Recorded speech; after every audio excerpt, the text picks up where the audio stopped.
ଯିରିମିୟ ଅଧ୍ୟାୟ 36। ଅନନ୍ତର ଯୋସିୟର ପୁତ୍ର ଜିହୁଦାର ରାଜା ଜିହୋୟାକିମର ଅଧିକାରର ଚତୁର୍ଥ ବର୍ଷରେ ସଦାପ୍ରଭୁଙ୍କଠାରୁ ଯିରିମିୟଙ୍କ ନିକଟରେ ଏହି ବାକ୍ୟ ଉପସ୍ଥିତ ହେଲା, ଯଥା, ତୁମ୍ଭେ ଖଣ୍ଡେ ନଳାକାର ପୁସ୍ତକ ନିଅ। ପୁଣି ଆମ୍ଭେ ତୁମ୍ଭକୁ କଥା କହିବା ଦିନଠାରୁ ଯୋସିୟର ଅଧିକାର ଦିନଠାରୁ ଆଜି ପର୍ଯ୍ୟନ୍ତ ଇସ୍ରାଏଲର, ଜିହୁଦାର ଓ ସମସ୍ତ ଗୋଷ୍ଠୀର ବିରୁଦ୍ଧରେ ଯାହା ଯାହା ତୁମ୍ଭକୁ କହିଅଛୁ ସେ ସମସ୍ତ ବାକ୍ୟ ତହିଁରେ ଲେଖ। ହୋଇପାରେ ଆମ୍ଭେ ଜିହୁଦା ବଂଶ ପ୍ରତି ଯେ ସକଳ ଅମଙ୍ଗଳ ଘଟାଇବାର ସଂକଳ୍ପ କରିଅଛୁ, ସେମାନେ ତାହା ସବୁ ଶୁଣି ପ୍ରତ୍ୟେକେ ଆପଣା ଆପଣା କୁପଥରୁ ଫେରିବେ। ତାହାହେଲେ ଆମ୍ଭେ ସେମାନଙ୍କର ଅଧର୍ମ ଓ ପାପ କ୍ଷମା କରିବା। ତହିଁରେ ଯିରିମିୟ ନେରିୟର ପୁତ୍ର ବାରୁକକୁ ଡାକିଲେ, ଆଉ ବାରୁକ ଯିରିମିୟଙ୍କ ପ୍ରତି କଥିତ ସଦାପ୍ରଭୁଙ୍କର ବାକ୍ୟ ସବୁ ତାହାର ମୁଖରୁ ଶୁଣି ଏକ ନଳାକାର ପୁସ୍ତକରେ ଲେଖିଲା। ପୁଣି ଯିରିମିୟ ବାରୁକକୁ ଆଜ୍ଞା କରି କହିଲେ, ମୁଁ ରୁଦ୍ଧ ଅଛି, ମୁଁ ସଦାପ୍ରଭୁଙ୍କ ଗୃହକୁ ଯାଇପାରୁନାହିଁ। ଏଣୁ ତୁମ୍ଭେ ଯାଅ, ପୁଣି ମୋ ମୁଖରୁ ଶୁଣି ଯାହା ଯାହା ଏହି ପୁସ୍ତକରେ ଲେଖିଅଛ, ସଦାପ୍ରଭୁଙ୍କର ସେହି ସକଳ ବାକ୍ୟ ଉପବାସ ଦିନ ସଦାପ୍ରଭୁଙ୍କ ଗୃହରେ ଲୋକମାନଙ୍କ କର୍ଣ୍ଣଗୋଚରରେ ପାଠ କର।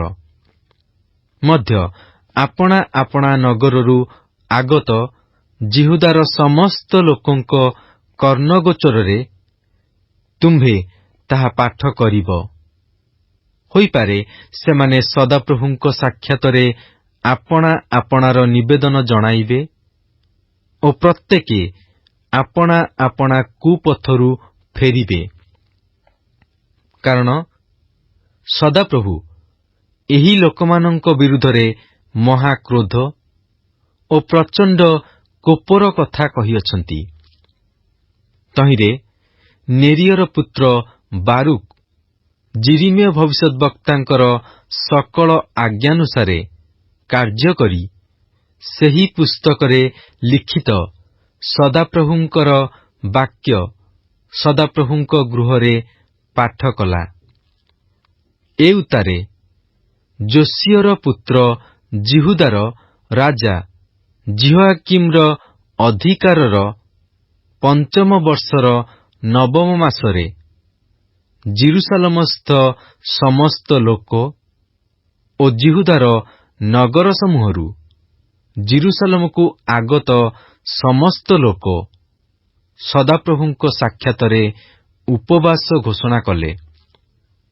ସେତେବେଳେ ବାରୁକ ସଦାପ୍ରଭୁଙ୍କ ଗୃହର ଉପର ପ୍ରାଙ୍ଗଣରେ ସଦାପ୍ରଭୁଙ୍କ ଗୃହର ନୂତନ ଦ୍ୱାରର ପ୍ରବେଶ ସ୍ଥାନ ନିକଟରେ ସାଫନ ଲେଖକର ପୁତ୍ର ଗମରିୟର କୋଠରୀରେ ସେହି ପୁସ୍ତକରୁ ଯିରିମିୟଙ୍କର କଥା ସମସ୍ତ ଲୋକଙ୍କ କର୍ଣ୍ଣଗୋଚରରେ ପାଠ କଲା।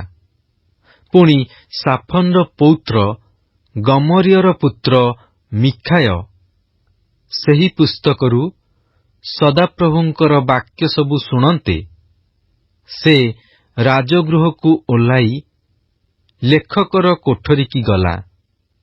ଆଉ ଦେଖ, ସେ ସ୍ଥାନରେ ଅଧିପତି ସମସ୍ତେ, ଅର୍ଥାତ୍ ଇଲିସାମା ଲେଖକ, ସମୟର ପୁତ୍ର ଦଲଇୟ, ଅକବରର ପୁତ୍ର ଇଲନାଥନ, ସାଫନର ପୁତ୍ର ଗମରିୟ, ହନାନିୟର ପୁତ୍ର ସିଦିକିୟ ଓ ସମସ୍ତ ଅଧିପତି ଉପବିଷ୍ଟ ଥିଲେ।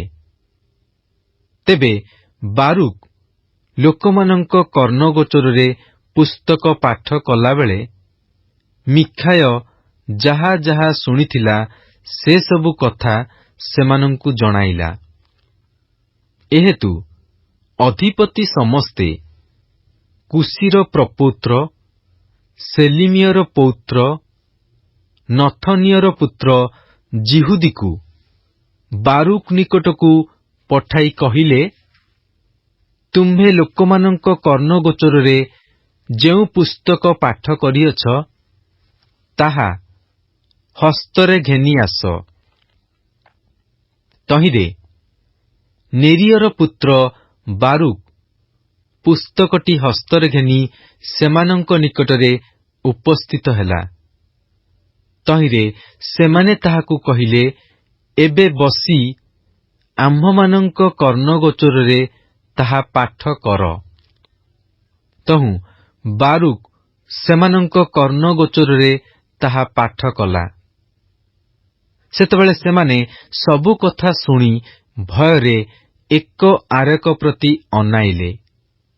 ଆଉ ବାରୁକ୍କୁ କହିଲେ, ଆମ୍ଭେମାନେ ରାଜାଙ୍କୁ ଏହି ସବୁ କଥାର ବିଷୟ ଅବଶ୍ୟ ଜ୍ଞାତ କରାଇବୁ।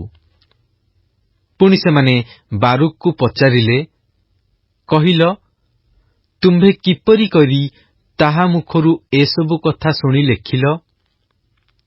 ତହିଁରେ ବାରୁକ୍ ସେମାନଙ୍କୁ ଉତ୍ତର କଲା, ସେ ଆପଣା ମୁଖରେ ଏହିସବୁ କଥା ମୋ ନିକଟରେ ଉଚ୍ଚାରଣ କଲେ, ଆଉ ମୁଁ କାଳି ନେଇ ପୁସ୍ତକରେ ଲେଖିଲି। ସେତେବେଳେ ଅଧିପତିମାନେ ବାରୁକ୍କୁ କହିଲେ, ତୁମ୍ଭେ ଓ ଜିରିମିୟ ଯାଇ ଲୁଚ। ଆଉ ତୁମ୍ଭେମାନେ କେଉଁଠାରେ ଅଛ, ଏହା କେହି ନ ଜାଣୁ। ଏଉତାରେ ସେମାନେ ପ୍ରାଙ୍ଗଣରେ ରାଜା ନିକଟକୁ ଗଲେ। ମାତ୍ର ପୁସ୍ତକଟି ଇଲିସାମା ଲେଖକର କୋଠରୀରେ ଛାଡ଼ି ଯାଇଥିଲେ। ଆଉ ସେମାନେ ରାଜାର କର୍ଣ୍ଣଗୋଚରରେ ଏହିସବୁ କଥା ଜଣାଇଲେ। ତହୁଁ ରାଜା ପୁସ୍ତକ ଆଣିବା ପାଇଁ ଜିହୁଦୀକୁ ପଠାନ୍ତେ, ସେ ଇଲିସାମା ଲେଖକର କୋଠରୀରୁ ତାହା ଆଣିଲା। ପୁଣି ଜିହୁଦୀ ରାଜାଙ୍କ କର୍ଣ୍ଣଗୋଚରରେ ଓ ତାହାଙ୍କ ଛାମୁରେ ଠିଆ ହୋଇଥିବା ସମସ୍ତ ଅଧିପତିଙ୍କ କର୍ଣ୍ଣଗୋଚରରେ ତାହା ପାଠ କଲା। ଏହି ସମୟରେ ଅର୍ଥାତ୍ ନବମ ମାସରେ ରାଜା ଶୀତକାଳ କ୍ଷେପଣର ଗୃହରେ ବସିଥିଲେ ଓ ତାଙ୍କ ସମ୍ମୁଖରେ ଅଗ୍ନିପାତ୍ରରେ ଅଗ୍ନି ଜଳୁଥିଲା। ଅନନ୍ତର ଜିହୁଦୀ ପୁସ୍ତକରୁ 3-4 ପତ୍ର ପାଠ କଲା ଉତ୍ତାରେ ରାଜା କଲମ ତ୍ରାସରେ ତାହା କାଟି ଅଗ୍ନିପାତ୍ରରେ ଥିବା ଅଗ୍ନିରେ ତାହା ପକାଇଦେଲେ। ତହୁଁ ସେହି ପାତ୍ରରେ ଥିବା ଅଗ୍ନିରେ ସମୁଦାୟ ପୁସ୍ତକ ଭସ୍ମସାତ୍ ହେଲା। ମାତ୍ର ରାଜା କିଏବା ତାହାର ଦାସଗଣ ଯେଉଁମାନେ ସେହିସବୁ ବାକ୍ୟ ଶୁଣିଲେ, ସେମାନେ କେହି ଭୀତ ହେଲେ ନାହିଁ, କିଏବା ଆପଣା ଆପଣା ବସ୍ତ୍ର ଚିରିଲେ ନାହିଁ। ଆହୁରି ରାଜା ଯେପରି ପୁସ୍ତକ ପୋଡ଼ି ନ ପକାନ୍ତି, ଏଥିପାଇଁ ଇଲନାଥନ, ଦଲାୟ ଓ ଗମରୀୟ ତାଙ୍କୁ ନିବେଦନ କରିଥିଲେ। ମାତ୍ର ସେ ସେମାନଙ୍କ କଥା ଶୁଣିଲେ ନାହିଁ। ପୁଣି ରାଜା ବାରୁକ୍ ଲେଖକକୁ ଓ ଜିରିମିୟ ଭବିଷ୍ୟଦ୍ବକ୍ତାଙ୍କୁ ଧରିବା ପାଇଁ ରାଜପୁତ୍ର ଜିରମେଲକୁ ଓ ଅସ୍ରିଏଲର ପୁତ୍ର ସରାୟକୁ ଓ ଅବ୍ଦିଏଲର ପୁତ୍ର ସେଲିମିୟକୁ ଆଜ୍ଞା କଲେ। ମାତ୍ର ସଦାପ୍ରଭୁ ସେମାନଙ୍କୁ ଲୁଚାଇ ରଖିଲେ। ଜିରିମିୟଙ୍କ ମୁଖରୁ ଶୁଣି ବାରୁକ୍ ଯେ ସକଳ ବାକ୍ୟ ଲେଖିଥିଲା, ସେହି ସମସ୍ତ ପୁସ୍ତକ ରାଜା ଦଗ୍ଧ କଲା ଉତ୍ତାରେ ସଦାପ୍ରଭୁଙ୍କର ଏହି ବାକ୍ୟ ଜିରିମିୟଙ୍କ ନିକଟରେ ଉପସ୍ଥିତ ହେଲା। ଯଥା ଜିହୁଦାର ରାଜା ଜିହୋଆକିମ୍ ଯେଉଁ ପୁସ୍ତକ ପୋଡ଼ି ପକାଇଅଛି, ସେହି ପ୍ରଥମ ପୁସ୍ତକରେ ଲିଖିତ ଆଦ୍ୟ ସକଳ ବାକ୍ୟ, ତୁମ୍ଭେ ଆଉ ଖଣ୍ଡେ ପୁସ୍ତକ ନେଇ ପୁନର୍ବାର ଲେଖ। ପୁଣି ଜିହୁଦାର ରାଜା ଜିହୋଆକିମ୍ ବିଷୟରେ ତୁମ୍ଭେ କହିବ, ସଦାପ୍ରଭୁ ଏହି କଥା କହନ୍ତି, ବାବିଲର ରାଜା ନିଶ୍ଚୟ ଆସିବ ଓ ଏହି ଦେଶ ନଷ୍ଟ କରିବ, ଆଉ ତାହାକୁ ମନୁଷ୍ୟ ଓ ପଶୁଶୂନ୍ୟ କରିବ। ଏପରି କଥା ତୁମ୍ଭେ କାହିଁକି ଲେଖିଅଛ? ଏହା କହି ତୁମ୍ଭେ ଏହି ପୁସ୍ତକ ଦଗ୍ଧ କରିଅଛ। ଏହେତୁ ଜିହୁଦାର ରାଜା ଜିହୋଆକିମ୍ ବିଷୟରେ ସଦାପ୍ରଭୁ ଏହି କଥା କହନ୍ତି, ଦାଉଦର ସିଂହାସନରେ ବସିବା ପାଇଁ ତାହାର କେହି ରହିବ ନାହିଁ, ଆଉ ତାହାର ମୃତ ଶରୀର ଦିନବେଳେ ଖରାରେ ଓ ରାତ୍ରିବେଳେ କାକରରେ ପକାଯିବ। ପୁଣି ଆମ୍ଭେ ତାହାକୁ ଓ ତାହାର ବଂଶକୁ ଓ ତାହାର ଦାସଗଣକୁ ସେମାନଙ୍କର ଅଧର୍ମ ସକାଶୁ ଶାସ୍ତି ଦେବା, ଆଉ ଆମ୍ଭେ ସେମାନଙ୍କ ପ୍ରତିକୂଳରେ ଯେ ଅମଙ୍ଗଳର କଥା କହିଅଛୁ, ସେ ସବୁ ସେମାନଙ୍କ ଉପରେ, ଜିରୁସାଲମ ନିବାସୀମାନଙ୍କ ଉପରେ ଓ ଜିହୁଦାର ଲୋକମାନଙ୍କ ଉପରେ ବର୍ତ୍ତାଇବା। ମାତ୍ର ସେମାନେ ଶୁଣିଲେ ନାହିଁ। ତହୁଁ ଯିରିମିୟ ଆଉ ଖଣ୍ଡେ ପୁସ୍ତକ ନେଇ ନେରିୟର ପୁତ୍ର ବାରୁକ୍ ଲେଖକକୁ ଦେଲେ। ଜିହୁଦାର ରାଜା ଜିହୋଆକିମ୍ ଯେଉଁ ପୁସ୍ତକ ଅଗ୍ନିରେ ଦଗ୍ଧ କରିଥିଲା, ତହିଁର ସମସ୍ତ କଥା ସେ ଯିରିମିୟଙ୍କର ମୁଖରୁ ଶୁଣି ତହିଁରେ ଲେଖିଲା। ପୁଣି ତାହା ଛଡ଼ା ସେହି ପ୍ରକାର ଆଉ ଅନେକ କଥା ତହିଁରେ ଯୁକ୍ତ କରାଗଲା। ଯିରିମିୟ ଅଧ୍ୟାୟ 45।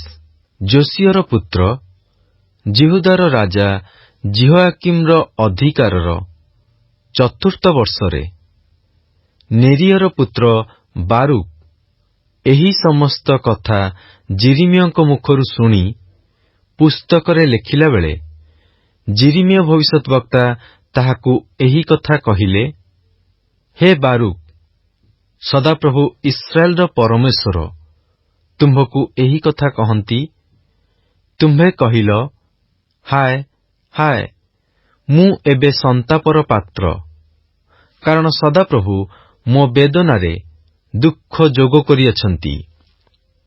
ମୁଁ କାତରୋକ୍ତି କରି କରି କ୍ଳାନ୍ତ ହେଉଅଛି ଓ ମୋର କିଛି ବିଶ୍ରାମ ନାହିଁ।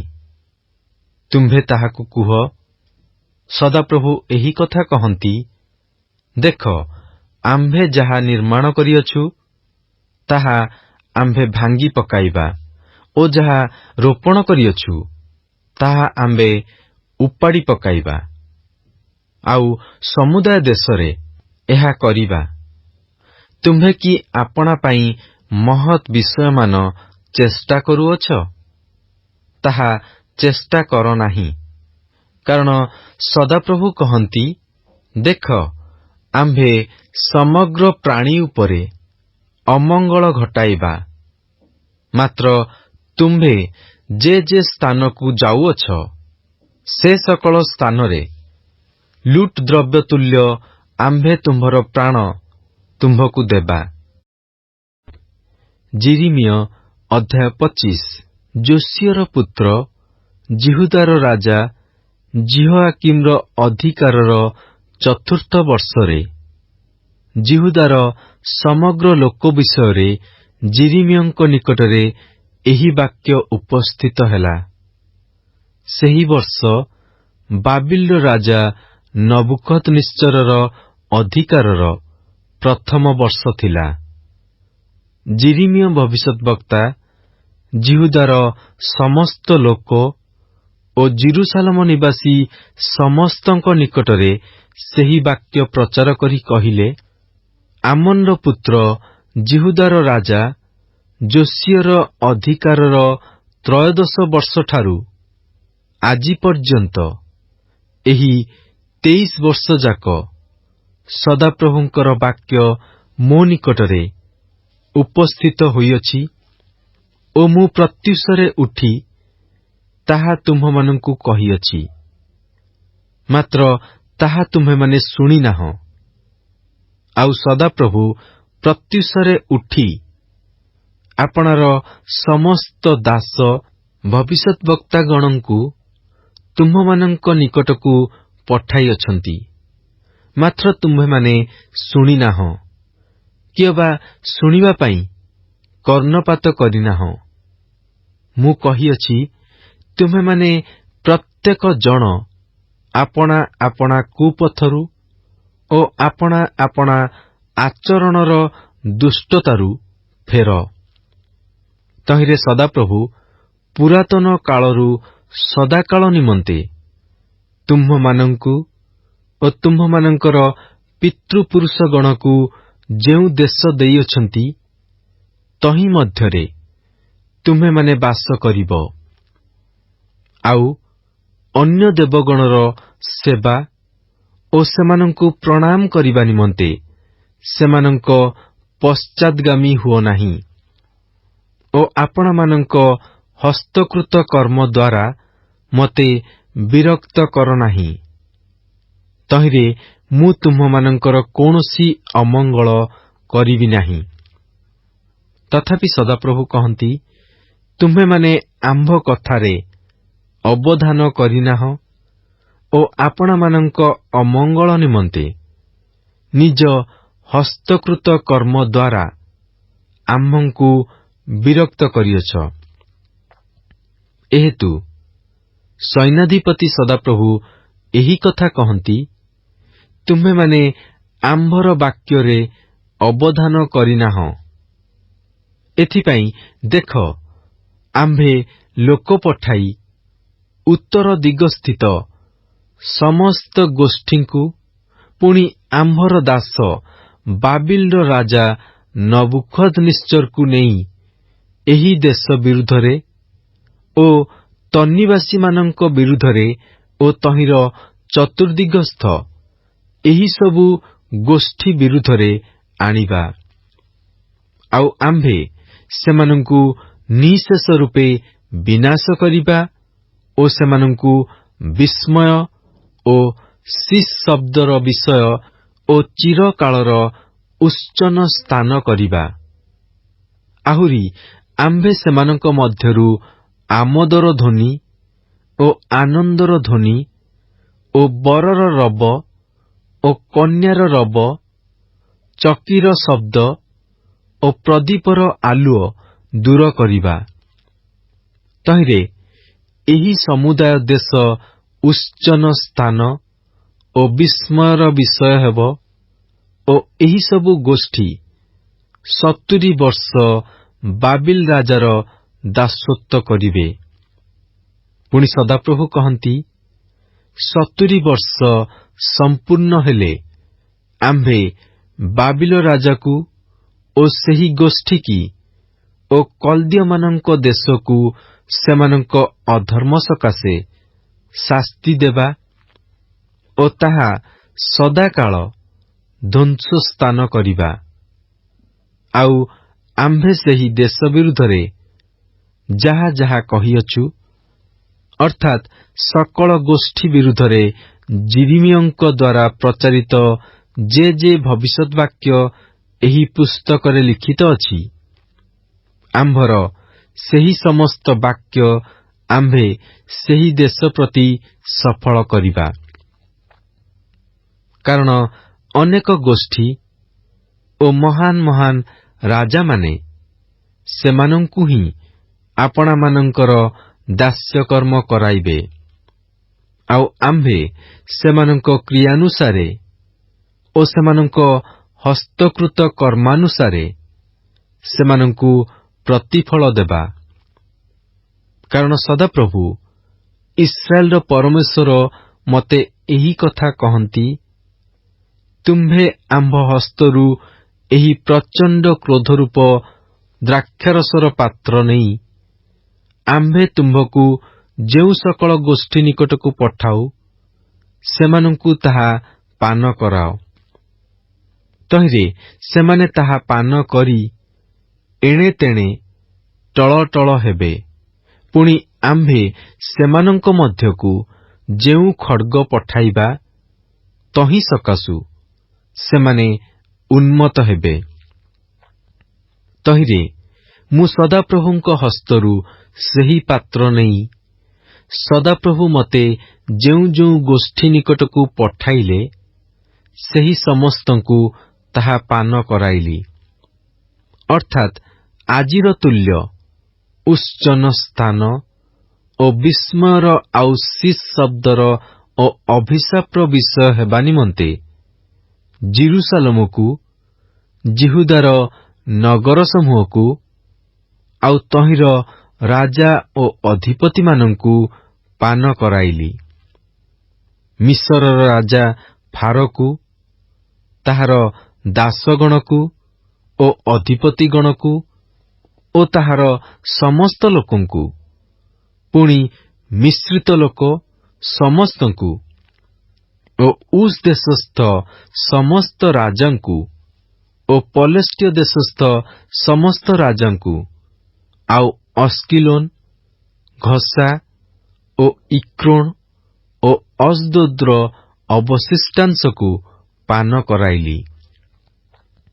ଇଦୋମ୍, ମୋୟାବ୍ ଓ ଅମନ୍ର ସନ୍ତାନଗଣକୁ, ପୁଣି ସୋରର ସମସ୍ତ ରାଜାଙ୍କୁ ଓ ସିଦୋନ୍ର ସମସ୍ତ ରାଜାଙ୍କୁ ଓ ସମୁଦ୍ର ପାରସ୍ଥ ଦ୍ୱୀପର ସମସ୍ତ ରାଜାଙ୍କୁ, ଦଦାନ୍ ଓ ତେମା ଓ ବୁସ୍, ଆପଣା ଆପଣା କେଶ କୋଣ ମୁଣ୍ଡନକାରୀ ସମସ୍ତ ଲୋକଙ୍କୁ, ପୁଣି ଆରବର ସମସ୍ତ ରାଜାଙ୍କୁ ଓ ପ୍ରାନ୍ତରବାସୀ ମିଶ୍ରିତ ଗୋଷ୍ଠୀବର୍ଗର ସମସ୍ତ ରାଜାଙ୍କୁ, ଆଉ ସିମ୍ରିର ସମସ୍ତ ରାଜାଙ୍କୁ ଓ ଏଲମ୍ର ସମସ୍ତ ରାଜାଙ୍କୁ ଓ ମାଦିୟମାନଙ୍କର ସମସ୍ତ ରାଜାଙ୍କୁ, ପୁଣି ଉତ୍ତର ଦିଗର ନିକଟସ୍ଥ ଓ ଦୂରସ୍ଥ ଯାବତୀୟ ରାଜାଙ୍କୁ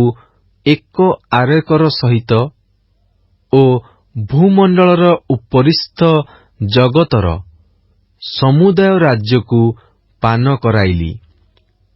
ଆଉ ସେମାନଙ୍କ ଉତ୍ତାରେ ଶେଷକର ରାଜା ପାନ କରିବ।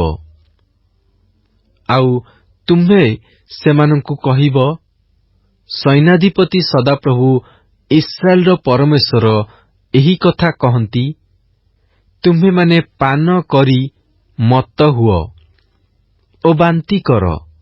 ପୁଣି ଆମ୍ଭେ ତୁମ୍ଭମାନଙ୍କ ମଧ୍ୟକୁ ଯେଉଁ ଖଡ୍ଗ ପଠାଇବା, ତହିଁ ହେତୁ ପତିତ ହୋଇ ଆଉ ଉଠ ନାହିଁ।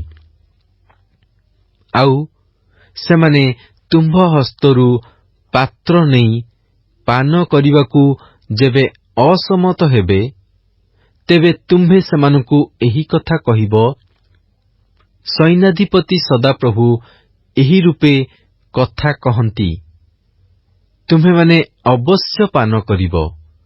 କାରଣ ଦେଖ, ଆମ୍ଭେ ଆମ୍ଭ ନାମରେ ଖ୍ୟାତ ନଗର ପ୍ରତି ଅମଙ୍ଗଳ ଘଟାଇବାକୁ ଆରମ୍ଭ କରିଅଛୁ। ଓ ତୁମ୍ଭେମାନେ କି ନିତାନ୍ତ ଅଦଣ୍ଡିତ ହେବ? ତୁମ୍ଭେମାନେ ଅଦଣ୍ଡିତ ହେବ ନାହିଁ। କାରଣ ଆମ୍ଭେ ପୃଥ୍ୱୀ ନିବାସୀ ସମସ୍ତଙ୍କ ଉପରେ ଖଡ୍ଗ ଆହ୍ୱାନ କରିବା, ଏହା ସୈନ୍ୟାଧିପତି ସଦାପ୍ରଭୁ କହନ୍ତି। ଏହେତୁ ତୁମ୍ଭେ ସେମାନଙ୍କ ବିରୁଦ୍ଧରେ ଏହିସବୁ ଭବିଷ୍ୟତ୍ ବାକ୍ୟ ପ୍ରଚାର କରି କୁହ, ସଦାପ୍ରଭୁ ଊର୍ଦ୍ଧ୍ୱରୁ ହୁଙ୍କାର କରିବେ ଓ ଆପଣା ପବିତ୍ର ବାସସ୍ଥାନରୁ ଆପଣା ରବ ଶୁଣାଇବେ। ସେ ଆପଣା ଖୁଆଡ଼ ଉପରେ ମହାହୁଙ୍କାର କରିବେ। ସେ ଦ୍ରାକ୍ଷା ମର୍ଦ୍ଦନକାରୀମାନଙ୍କ ପରି ପୃଥିବୀର ନିବାସୀ ସମୁଦାୟଙ୍କ ବିରୁଦ୍ଧରେ ସିଂହନାଦ କରିବେ। ପୃଥିବୀର ସୀମା ପର୍ଯ୍ୟନ୍ତ ଗୋଟିଏ ଧ୍ୱନି ବ୍ୟାପିବ। କାରଣ ନାନା ଗୋଷ୍ଠୀମାନଙ୍କ ସହିତ ସଦାପ୍ରଭୁଙ୍କର ବିବାଦ ଅଛି। ସେ ସବୁ ପ୍ରାଣୀର ବିଚାର କରିବେ। ପୁଣି ଦୁଷ୍ଟମାନଙ୍କୁ ସେ ଖଡ୍ଗରେ ସମର୍ପଣ କରିବେ। ଏହା ସଦାପ୍ରଭୁ କହନ୍ତି। ସୈନ୍ୟାଧିପତି ସଦାପ୍ରଭୁ ଏହି କଥା କହନ୍ତି। ଦେଖ, ଦେଶକୁ ଦେଶ ଅମଙ୍ଗଳ ଘଟିବ ଓ ପୃଥିବୀର ପ୍ରାନ୍ତ ସୀମାରୁ ଏକ ମହା ତୋଫାନ ଉଠିବ। ପୁଣି ସେ ସମୟରେ ସଦାପ୍ରଭୁଙ୍କର ହତ ଲୋକମାନେ ପୃଥିବୀର ଆଦ୍ୟନ୍ତ ସୀମା ପର୍ଯ୍ୟନ୍ତ ଦେଖାଯିବେ। ସେମାନଙ୍କ ନିମନ୍ତେ ବିଳାପ କରାଯିବ ନାହିଁ। ସେମାନେ ସଂଗୃହୀତ କିଅବା କବରପ୍ରାପ୍ତ ନୋହିବେ।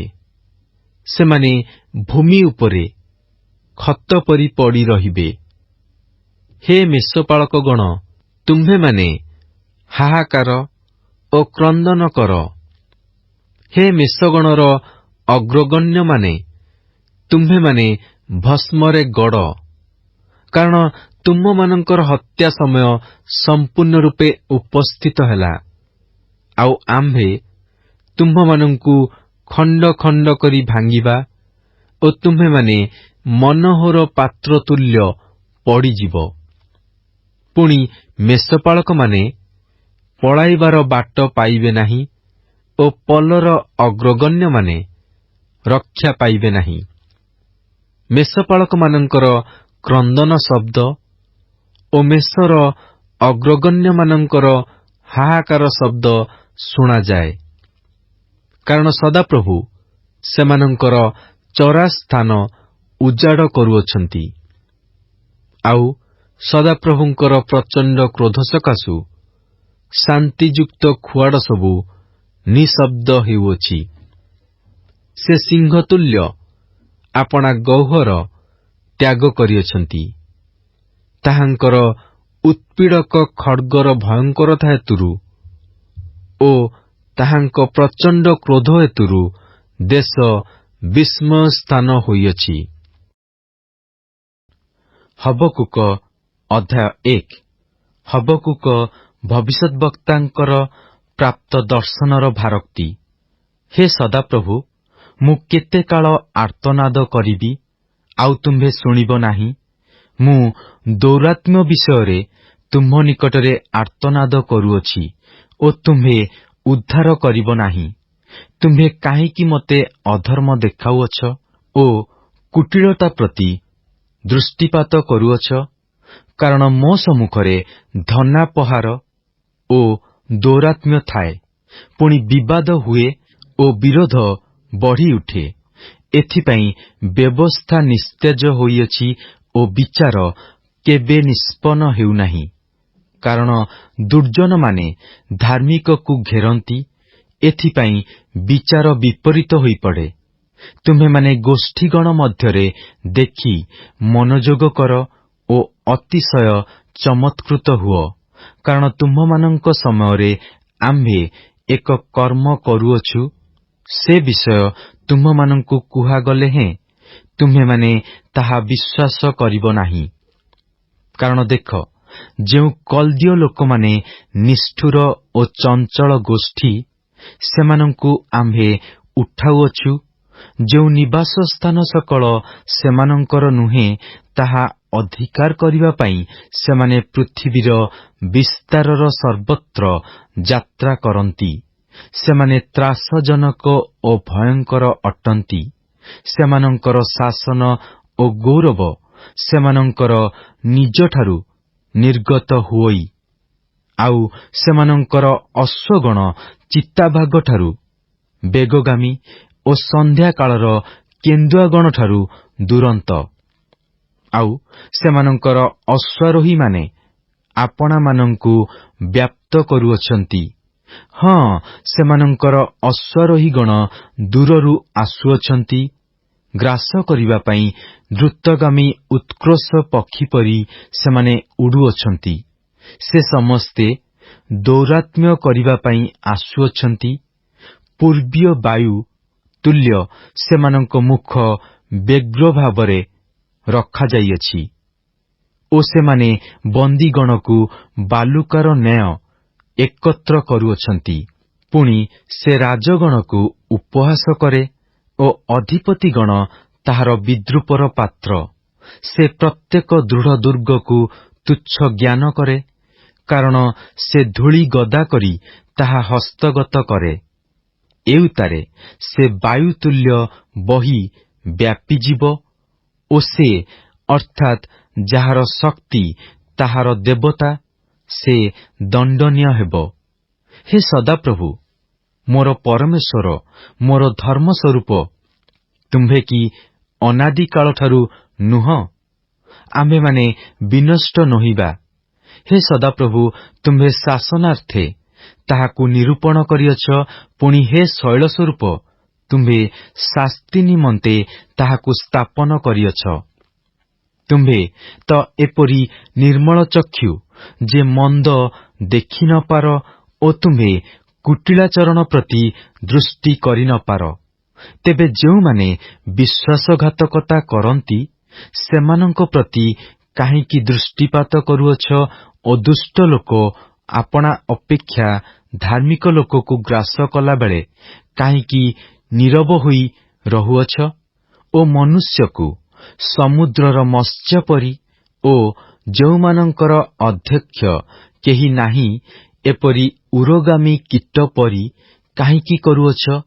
ସେ ସମସ୍ତଙ୍କୁ ବଡ଼ସିରେ ଧରିନିଏ। ସେ ଆପଣା ଜାଲରେ ସେମାନଙ୍କୁ ଧରେ ଓ ଆପଣା ଟଣା ଜାଲରେ ସେମାନଙ୍କୁ ଏକତ୍ର କରେ। ତହିଁ ସକାଶୁ ସେ ଆନନ୍ଦିତ ଓ ଉଲ୍ଲସିତ ହୁଏ। ଏଥିପାଇଁ ସେ ଆପଣା ଜାଲ ଉଦ୍ଦେଶ୍ୟରେ ବଳିଦାନ କରେ ଓ ଆପଣା ଟଣା ଜାଲ ଉଦ୍ଦେଶ୍ୟରେ ଧୂପ ଜୋଳାଏ, କାରଣ ତାହା ଦ୍ୱାରା ତାହାର ବାଣ୍ଟ ପୁଷ୍ଟ ହୁଏ ଓ ତାହାର ଖାଦ୍ୟ ଯଥେଷ୍ଟ ହୁଏ। ଏ ନିମନ୍ତେ ସେ କି ଆପଣା ଜାଲ ଖାଲି କରୁଥିବ ଓ ଦୟା ନ କରି କି ଗୋଷ୍ଠୀଗଣକୁ ନିରନ୍ତର ବଧ କରୁଥିବ? ହବକୁକ ଅଧ୍ୟାୟ 2। ମୁଁ ଆପଣା ପ୍ରହରୀ ସ୍ଥାନରେ ଠିଆ ହେବି ଓ ଦୁର୍ଗର ଉପରେ ରହିବି। ଆଉ ସେ ମୋ ଗୁହାରୀ ବିଷୟରେ ମୋତେ କି କଥା କହିବେ ଓ ମୁଁ କି ଉତ୍ତର ଦେବି, ଏହା ନିରୀକ୍ଷଣ କରି ବୁଝିବି। ଅନନ୍ତର ସଦାପ୍ରଭୁ ମୋତେ ଉତ୍ତର ଦେଇ କହିଲେ, ଏହି ଦର୍ଶନର କଥା ଲେଖ ଓ ଯେ ପାଠ କରେ ସେ ଯେପରି ଦୌଡ଼ି ପାରିବ, ଏଥିପାଇଁ ପଟାରେ ସୁସ୍ପଷ୍ଟ କରି ଖୋଳ। କାରଣ ଏହି ଦର୍ଶନ ଏବେ ହିଁ ନିରୂପିତ କାଳର ଅପେକ୍ଷା ଓ ପରିଣାମର ଆକାଙ୍କ୍ଷା କରେ ଓ ତାହା ମିଥ୍ୟା ହେବ ନାହିଁ। ତାହା ବିଳମ୍ବ ହେଲେ ହେଁ ତହିଁ ପାଇଁ ଅପେକ୍ଷା କର, କାରଣ ତାହା ଅବଶ୍ୟ ଘଟିବ, ବିଳମ୍ବ ହେବ ନାହିଁ। ଦେଖ, ତାହାର ପ୍ରାଣ ଗର୍ବରେ ଫୁଲିଅଛି। ତାହା ସରଳ ନୁହେଁ, ମାତ୍ର ଧାର୍ମିକ ଲୋକ ଆପଣା ବିଶ୍ୱାସ ଦ୍ୱାରା ବଞ୍ଚିବ। ଆହୁରି ମଦ ବିଶ୍ୱାସଘାତକ ବଣିକ, ଅହଙ୍କାରୀ ଲୋକ, ଆଉ ସେ ଘରେ ରହେ ନାହିଁ। ସେ ପାତାଳର ପରି ଆପଣା ବାଞ୍ଛା ବଢ଼ାଏ ଓ ସେ ମୃତ୍ୟୁ ସଦୃଶ, ଆଉ ସେ ତୃପ୍ତ ହୋଇ ନ ପାରେ।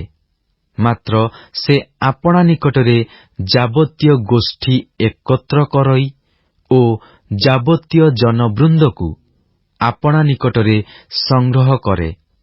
ସେ ସମସ୍ତେ କି ତାହା ବିରୁଦ୍ଧରେ ଉପମା କଥା ଓ ପରିହାସଜନକ ପ୍ରବାଦ ଧରି କହିବେ ନାହିଁ? ଯଥା ପରଧନରେ ଯେ ଆପଣାକୁ ବର୍ଦ୍ଧିଷ୍ଣୁ କରେ, ସେ ସନ୍ତାପର ପାତ୍ର।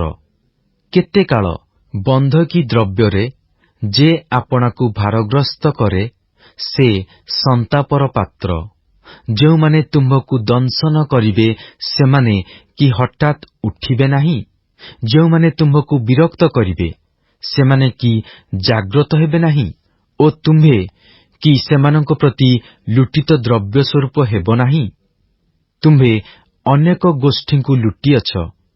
ଏଥିପାଇଁ ମନୁଷ୍ୟମାନଙ୍କର ରକ୍ତପାତ, ଆଉ ଦେଶ, ନଗର ଓ ତନିବାସୀ ସମସ୍ତଙ୍କ ପ୍ରତି କୃତ ଦୌରାତ୍ମ୍ୟ ସକାଶୁ ଜନବୃନ୍ଦର ସମସ୍ତ ଶେଷାଂଶ ତୁମ୍ଭକୁ ଲୁଟିବେ।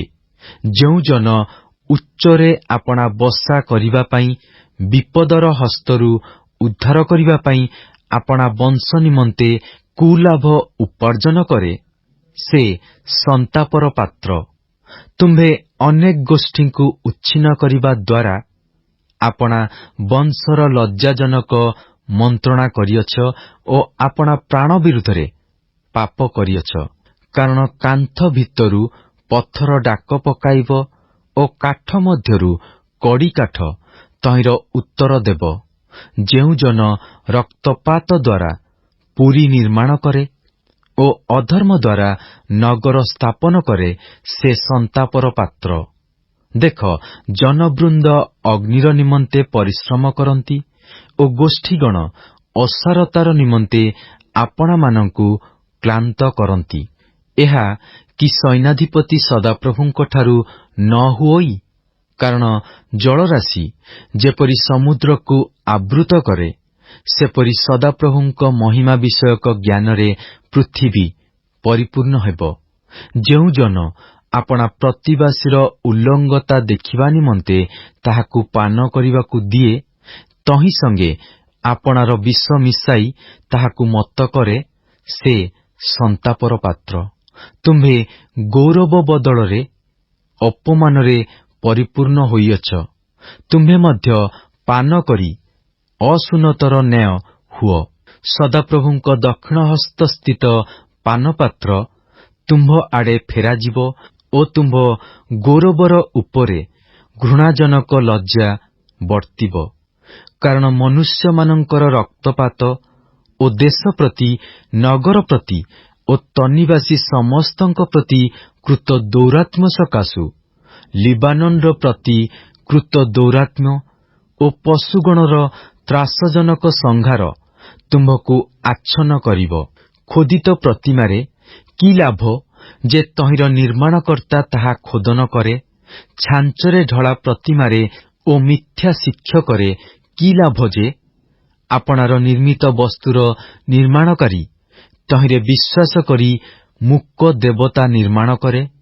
ଯେଉଁ ଜନ କାଷ୍ଠକୁ କୁହେ ଜାଗ୍ରତ ହୁଅ, ମୂକ ପ୍ରସ୍ତରକୁ କୁହେ ଉଠ, ସେ ସନ୍ତାପର ପାତ୍ର। ସେ କି ଶିକ୍ଷା ଦେବ? ଦେଖ, ତାହା ସୁନା ଓ ରୂପାରେ ମଣ୍ଡିତ, ତହିଁ ମଧ୍ୟରେ କିଛି ହିଁ ଶ୍ୱାସବାୟୁ ନାହିଁ।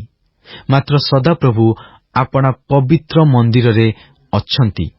ସମୁଦାୟ ପୃଥିବୀ ତାହାଙ୍କ ଛାମୁରେ ନୀରବ ହୋଇ ରହନ୍ତୁ। ହବକୁକ ଅଧ୍ୟାୟ 3। ହବକୁକ ଭବିଷ୍ୟଦ୍ବକ୍ତାଙ୍କର ପ୍ରାର୍ଥନା। ସ୍ୱର ସିଗିୟନୋତ। ହେ ସଦାପ୍ରଭୁ, ମୁଁ ତୁମ୍ଭ ବିଷୟକ ବାର୍ତ୍ତା ଶୁଣି ଭୀତ ଅଛି। ହେ ସଦାପ୍ରଭୁ, ବର୍ଷମାନର ମଧ୍ୟରେ ଆପଣା କର୍ମ ସଜୀବ କର। ବର୍ଷମାନର ମଧ୍ୟରେ ତାହା ଜ୍ଞାତ କରାଅ। କୋପ ସମୟରେ ଦୟା ସ୍ମରଣ କର। ପରମେଶ୍ୱର ତୈମନରୁ ଆସିଲେ ଓ ଯେ ଧର୍ମମୟ, ସେ ପାରଣ ପର୍ବତରୁ ଆସିଲେ। ତାହାଙ୍କର ପ୍ରତାପ ଆକାଶମଣ୍ଡଳକୁ ଆଚ୍ଛନ୍ନ କଲା, ଆଉ ପୃଥିବୀ ତାହାଙ୍କର ପ୍ରଶଂସାରେ ପରିପୂର୍ଣ୍ଣ ହେଲା। ପୁଣି ତାହାଙ୍କର ତେଜ ଦୀପ୍ତିତୁଲ୍ୟ ହେଲା। ତାହାଙ୍କ ହସ୍ତରୁ କିରଣ ନିର୍ଗତ ହେଲା, ଆଉ ସେ ସ୍ଥାନ ତାହାଙ୍କ ପରାକ୍ରମର ଅନ୍ତରାଳ। ତାହାଙ୍କ ଆଗେ ଆଗେ ମହାମାରୀ ଗମନ କଲା, ଆଉ ତାହାଙ୍କ ପଦଚିହ୍ନରୁ ଅଗ୍ନିବାଣ ନିର୍ଗତ ହେଲା। ସେ ଠିଆ ହୋଇ ପୃଥିବୀର ପରିମାଣ କଲେ। ସେ ଦୃଷ୍ଟିପାତ କରି ଗୋଷ୍ଠୀଗଣକୁ ଭିନ୍ନ ଭିନ୍ନ କରି ତଡ଼ିଦେଲେ, ଆଉ ଚିରସ୍ଥାୟୀ ପର୍ବତଗଣ ଛିନ୍ନ ଭିନ୍ନ କରାଗଲେ। ନିତ୍ୟସ୍ଥାୟୀ ଉପପର୍ବତଗଣ ନତ ହେଲେ। ତାହାଙ୍କର ଗତି ପୁରାତନ କାଳର ଗତିତୁଲ୍ୟ ଥିଲା। ମୁଁ କୁଶନର ତମ୍ବୁ ସକଳକୁ କ୍ଲେଶରେ ଥିବାର ଦେଖିଲି। ମିଦିୟନ ଦେଶର ଯବନିକା ସକଳ କମ୍ପିତ ହେଲା। ସଦାପ୍ରଭୁ କି ନଦନଦୀ ପ୍ରତି ଅସନ୍ତୁଷ୍ଟ ହେଲେ? ତୁମ୍ଭର କ୍ରୋଧ କି ନଦନଦୀର ଉପରେ ବର୍ତ୍ତିଲା? ଅବା ତୁମ୍ଭର କୋପ କି ସମୁଦ୍ରର ଉପରେ ବର୍ତ୍ତିଲା ଯେ ତୁମ୍ଭେ ଆପଣା ଅଶ୍ୱଗଣର ଉପରେ, ଆପଣା ତ୍ରାଣ ସ୍ୱରୂପ ରଥ ସମୂହର ଆରୋହଣ କଲ। ତୁମ୍ଭର ଧନୁ ଅନାବୃତ ହେଲା। ଗୋଷ୍ଠୀଗଣର ପ୍ରତି ଶପଥ ସ୍ଥିରୀକୃତ ବାକ୍ୟ ହେଲା। ତୁମ୍ଭେ ନଦ ନଦୀ ଦ୍ୱାରା ପୃଥିବୀକି ବିଦୀର୍ଣ୍ଣ କଲ। ପର୍ବତଗଣ ତୁମ୍ଭଙ୍କୁ ଦେଖି ଭୀତ ହେଲେ। ପ୍ରଚଣ୍ଡ ଜଳରାଶି ବହିଗଲା। ବାରିଧି ଆପଣା ରବ ଶୁଣାଇଲା ଓ ଆପଣା ହସ୍ତ ଉଚ୍ଚକୁ ଉଠାଇଲା। ତୁମ୍ଭର ବାଣ ସ୍ୱରୂପ ଦୀପ୍ତିର ଗତିରେ, ତୁମ୍ଭର ଝଲମଲ ବର୍ଷାର ତେଜରେ ସୂର୍ଯ୍ୟ ଓ ଚନ୍ଦ୍ର ଆପଣା ଆପଣା ବାସସ୍ଥାନରେ ସ୍ଥଗିତ ହୋଇ ରହିଲେ। ତୁମ୍ଭେ କୋପରେ ପୃଥିବୀ ମଧ୍ୟ ଦେଇ ବିଜେ କଲ। ତୁମ୍ଭେ କ୍ରୋଧରେ ଗୋଷ୍ଠୀଗଣକୁ ଶସ୍ୟ ପରି ମର୍ଦ୍ଦନ କଲ। ତୁମ୍ଭେ ଆପଣା ଲୋକମାନଙ୍କର ପରିତ୍ରାଣ ନିମନ୍ତେ, ଆପଣା ଅଭିଷେକୀର ପରିତ୍ରାଣ ନିମନ୍ତେ ବିଜେ କଲ। ତୁମ୍ଭେ ଦୁଷ୍ଟର ଗୃହରୁ ମସ୍ତକ ଚୂର୍ଣ୍ଣ କଲ। ତୁମ୍ଭେ କଣ୍ଠସ୍ୱରୀକି ମୂଳଦୁଆ ଅନାବୃତ କଲ। ତୁମ୍ଭେ ତାହାର ନିଜ ଯଷ୍ଟି ଦ୍ୱାରା ତାହାର ଯୋଦ୍ଧାମାନଙ୍କର ମସ୍ତକ ବିଦ୍ଧ କଲ। ସେମାନେ ମୋତେ ଛିନ୍ନ ଭିନ୍ନ କରିବା ପାଇଁ ଘୂର୍ଣ୍ଣିବାୟୁର ନ୍ୟାୟ ଆସିଲେ। ଦରିଦ୍ରକୁ ଗୋପନରେ ଗ୍ରାସ କରିବା ପାଇଁ ସେମାନଙ୍କର ଆନନ୍ଦ ଥିଲା। ତୁମ୍ଭେ ଆପଣା ଅଶ୍ୱଗଣ ଦ୍ୱାରା ସମୁଦ୍ରକୁ, ମହାଜଳରାଶିକୁ ଦଳି ପକାଇଲ। ମୁଁ ଶୁଣିଲି ଓ ମୋ ଉଦର କମ୍ପିଲା। ସେହି ରବରେ ମୋର ଓଷ୍ଠାଧର ଥର ଥର ହେଲା। ମୋ ଅସ୍ଥି ସକଳରେ ପରାଭାବ ପ୍ରବେଶ କଲା ଓ ମୁଁ ସ୍ୱସ୍ଥାନରେ କମ୍ପିତ ହେଲି। ତହିଁରେ ଯେଉଁମାନେ ସୈନ୍ୟଦଳ ଘେନି ତାହାକୁ ଆକ୍ରମଣ କରିବାକୁ ଆସିବେ, ସେହି ଲୋକମାନଙ୍କ ବିରୁଦ୍ଧରେ ଯେତେବେଳେ ଦିନ ଆସିବ, ସେତେବେଳେ ସେହି ସଙ୍କଟ ଦିନରେ ମୋତେ ବିଶ୍ରାମ କରିବାକୁ ହେବ। କାରଣ ଯଦ୍ୟପି ଡିମ୍ବୁରି ବୃକ୍ଷ ପୁଷ୍ପିତ ନହିବ, କିମ୍ବା ଦ୍ରାକ୍ଷାଲତାରେ ଫଳ ନ ଧରିବ, ଜିତବୃକ୍ଷ ଫଳ ନ ଫଳିବ ଓ କ୍ଷେତ୍ର ଖାଦ୍ୟଦ୍ରବ୍ୟ ଉତ୍ପନ୍ନ ନ କରିବ, ଖୁଆଡ଼ରୁ ମେଷପଲ ଉଚ୍ଛିନ୍ନ ହେବ, ଆଉ ଗୋଠରେ ଗୋରୁପଲ ନଥିବ, ତଥାପି ମୁଁ ସଦାପ୍ରଭୁଙ୍କଠାରେ ଆନନ୍ଦ କରିବି। ମୁଁ ଆପଣା ତ୍ରାଣର ପରମେଶ୍ୱରଙ୍କଠାରେ ଉଲ୍ଲାସ କରିବି। ପ୍ରଭୁ ସଦାପ୍ରଭୁ ମୋର ବଳ ସ୍ୱରୂପ ଓ ସେ ମୋର ଚରଣ ହରିଣୀର ଚରଣ ସଦୃଶ କରନ୍ତି। ପୁଣି ମୋର ଉଚ୍ଚ ସ୍ଥଳୀରେ ମୋତେ ଗମନ କରାଇବେ, ମୋର ତାରଯୁକ୍ତ ଯନ୍ତ୍ରରେ ପ୍ରଧାନ ବାଦ୍ୟକର ନିମନ୍ତେ। Good morning and prize the Lord. ଆଜି ବାଇବଲ ପଠନ ଦିନ ସଂଖ୍ୟା 120, ଶନିବାର। ଆଜି ଆମ୍ଭେମାନେ ଜିରିମିୟ 36 ପର୍ବ, 45 ପର୍ବ, ପୁଣି 25 ପର୍ବକୁ ପାଠ କରିଅଛୁ। ପୁଣି ମଧ୍ୟ ଆମେ ହବକୁକ 1 ପର୍ବ ଠାରୁ 3 ପର୍ବକୁ ପାଠ କରିଅଛୁ। ଆସନ୍ତୁ ପଠିତ ଶାସ୍ତ୍ରାଂଶକୁ ବୁଝିବା ପାଇଁ ଚେଷ୍ଟା କରିବା ବା ତାର ସାରାଂଶକୁ ଆମେ ଚିନ୍ତା କରିବା। ଯେହୋୟାକିମର 4ଥ ବର୍ଷରେ ଯିହୁଦା ବାବିଲୋନୀୟ ନବୁକଦନେସ୍ସରର ଅଧୀନସ୍ଥ ହେଲା। ଯୋଶୀୟଙ୍କ ସମୟଠାରୁ ଏହି ସମୟ ପର୍ଯ୍ୟନ୍ତର ସମସ୍ତ ବିଷୟକୁ ଗୋଟିଏ ନଳାକାର ପୁସ୍ତକରେ ଲିପିବଦ୍ଧ କରିବା ପାଇଁ ଜିରିମିୟ ସଦାପ୍ରଭୁଙ୍କଠାରୁ ଆଦେଶ ପାଇଲେ ଓ ଏହି ସମସ୍ତ ବାକ୍ୟକୁ ଲେଖିବା ପାଇଁ ସେ ବାରୁକକୁ ଆହ୍ୱାନ କଲେ। ବାରୁକ ମନ୍ଦିରକୁ ଯାଇ ଯେତେବେଳେ ଲୋକମାନଙ୍କ ସାକ୍ଷାତରେ ଏହି ପୁସ୍ତକରୁ ପାଠ କଲେ, ଗୋଟିଏ ଉପବାସ ଘୋଷଣା କରାଗଲା ଏବଂ ସମସ୍ତ ଲୋକ ଅନୁତାପ କରିବାର ଇଚ୍ଛା ପ୍ରକାଶ କଲେ। ଏଥି ଉତ୍ତାରେ ଅଧିପତିମାନେ ପୁସ୍ତକକୁ ନେଇ ରାଜା ଯେହୋୟାକିମ ନିକଟରେ ପାଠ କଲେ। କିନ୍ତୁ ଯେହୋୟାକିମ ଯେଉଁ ପୁସ୍ତକରୁ ପାଠ କରାଯାଉଥିଲା, ସେହି ପୁସ୍ତକକୁ ଛୁରୀରେ ଖଣ୍ଡ ଖଣ୍ଡ କରି କାଟି ଅଗ୍ନି ପାତ୍ରରେ ଥିବା ଅଗ୍ନିରେ ପକାଇଦେଲେ।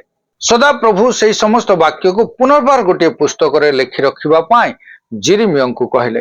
ଅଗ୍ନିରେ ଦଗ୍ଧ ହୋଇ ବିନଷ୍ଟ ହୋଇଥିବା ପୁସ୍ତକର ବିଷୟବସ୍ତୁକୁ ପୁନର୍ବାର ଲେଖାଗଲା, ଆଉ ଏହି ବିଷୟ ତହିଁରେ ଯୋଗ କରାଗଲା। ଯେହୋୟାକିମର ମୃତ୍ୟୁ ଉତ୍ତାରେ ସୁଦ୍ଧା ତାହାର ଶରୀର ଏକ ଭୟଙ୍କର ପରିଣାମ ସହିତ ଭୂମିରେ ପଡ଼ି ରହିବ, ଯେପରି କେହି ତାହାକୁ ସ୍ପର୍ଶ କରିବ ନାହିଁ। ହବକୁକ ପୁସ୍ତକର ସାରାଂଶ ଏହି ପ୍ରକାର। ଆସନ୍ତୁ ଜିରିମିୟ ପୁସ୍ତକର ବିଷୟବସ୍ତୁକୁ କେନ୍ଦ୍ରରେ ରଖି ହବକୁକ ପୁସ୍ତକକୁ ପାଠ କରିବା। ରାଜା ଯେହୋୟାକିମର ରାଜତ୍ୱ ସମୟରେ ବାବିଲୋନ ଯିହୁଦାକୁ ଆକ୍ରମଣ କରୁଥିଲା ଏଠାରେ ଜଣେ ଭାବବାଦୀଙ୍କ ପ୍ରତିଛବିକୁ ପ୍ରକାଶ କରାଯାଇଛି, ଯିଏ ଯୁଦ୍ଧ ଓ ହିଂସା ଯୋଗୁଁ ଅସ୍ତବ୍ୟସ୍ତ ଅବସ୍ଥାରେ ପଡ଼ି ରହିଥିବା ଦେଶ ଓ ଲୋକମାନଙ୍କୁ ଆବେଦନ କରନ୍ତି ଓ ପରମେଶ୍ୱର ଯିଏ ତାଙ୍କ ଆବେଦନର ଉତ୍ତର ଦିଅନ୍ତି ତାହାଙ୍କ ନିକଟରେ ପ୍ରାର୍ଥନା କରନ୍ତି। କାହିଁକି ତୁମେ ନିର୍ଦ୍ଦୟ ଓ ଦୁଷ୍ଟ ବାବିଲୋନକୁ ଆମ୍ଭମାନଙ୍କୁ ଶାସନ କରିବାର ବା ଦଣ୍ଡ ଦେବାର ଉପକରଣ ଭାବରେ ବ୍ୟବହାର କରୁଅଛ? ସଦାପ୍ରଭୁ ପ୍ରତି ଉତ୍ତରରେ କହିଲେ, ତାର ସମୟ ଉପସ୍ଥିତ ହେଲେ ବାବିଲୋନ ମଧ୍ୟ ବିନଷ୍ଟ ହେବ। ମାତ୍ର ଧାର୍ମିକ ଲୋକ ଆପଣା ବିଶ୍ୱାସ ଦ୍ୱାରା ବଞ୍ଚିବ। ହବକୁକ 2:4। ହବକୁକ ଯୁଦ୍ଧ ସମୟରେ ଏହାକୁ ଗଭୀର ଭାବରେ ବୁଝିପାରିଲେ। ପ୍ରଥମତଃ ବାସ୍ତବରେ ପରମେଶ୍ୱର ହେଉଛନ୍ତି ଅନୁଗ୍ରହର ଈଶ୍ୱର, ଏଣୁ ସେମାନେ ବର୍ତ୍ତମାନ ବନ୍ଦିତ୍ୱକୁ ଗଲେ ସୁଦ୍ଧା ପରିଶେଷରେ ସେ ସେମାନଙ୍କୁ ନିଶ୍ଚିତ ଭାବରେ ଫେରାଇ ଆଣିବେ। ପରମେଶ୍ୱର ହିଁ ତାହାଙ୍କର ଲୋକମାନଙ୍କୁ କିଛି କ୍ଷଣ ପାଇଁ ଶାସନ କରନ୍ତି, କିନ୍ତୁ ପରିଶେଷରେ ସେ ତାହାଙ୍କ ଲୋକମାନଙ୍କୁ ପୁନଃସ୍ଥାପନ ମଧ୍ୟ ସେ କରନ୍ତି। ଯେଉଁ ଲୋକମାନେ ନିରୂପିତ ଦିନ ଉପସ୍ଥିତ ହେଲେ ପରିତ୍ରାଣକାରୀ ପରମେଶ୍ୱର ସେମାନଙ୍କୁ ଉଦ୍ଧାର କରିବେ ବୋଲି କାହାଙ୍କଠାରେ ବିଶ୍ୱାସ କରନ୍ତି, ସେହି ଲୋକମାନେ ଧାର୍ମିକ ଅଟନ୍ତି। ଏହା ଥିଲା ଆଜିର ପଠିତ ଶାସ୍ତ୍ରାଂଶର ସାରାଂଶ। ଖ୍ରୀଷ୍ଟଙ୍କ ଠାରେ ଏକତ୍ର ଏହା କି ଆଶୀର୍ବାଦର ବିଷୟ ଅଟେ। ପ୍ରଭୁ ଆଜିର ପଠନରେ ଆମ ସମସ୍ତଙ୍କୁ ଆଶୀର୍ବାଦ କରନ୍ତୁ।